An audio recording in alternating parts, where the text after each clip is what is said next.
Deux angles sont opposés par le sommet si ils ont le même sommet et si leurs côtés sont dans le prolongement l'un de l'autre.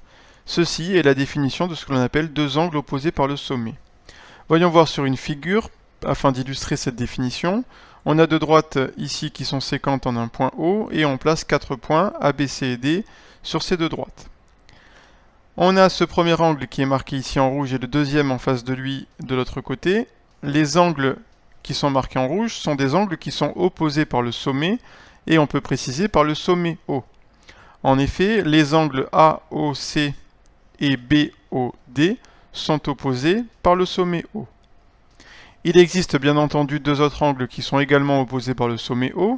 Il s'agit de ce premier angle, l'angle AOB, et de celui qui est dessous en face de lui, l'angle COD.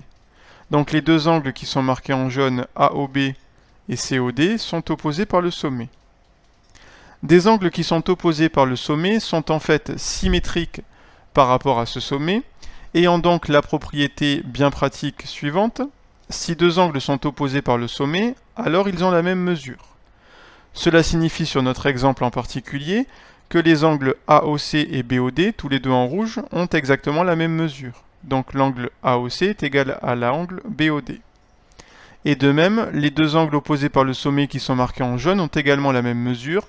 Donc on peut dire que l'angle AOB est égal à l'angle COD. Sur la figure ci-dessous, les deux angles marqués sont alternes internes car ils sont de part et d'autre de la séquente AB. Ils sont situés entre les droites D et D'. Ils ne sont pas adjacents. On a dessous ici donc les deux droites D et D'. On a une droite séquente que l'on nomme AB qui vient couper la droite D au point A et la droite D' au point B. Les deux angles que l'on va marquer, donc le premier qui est ici et le second qui est de l'autre côté en bas, les deux angles marqués en jaune sont dits alternes internes. En effet, ils sont tous les deux de part et d'autre de la droite séquente AB. Il y en a un qui est à gauche, l'autre qui est à droite. Ils ne sont pas tous les deux du même côté. Ils sont bien situés entre les deux droites D et D'.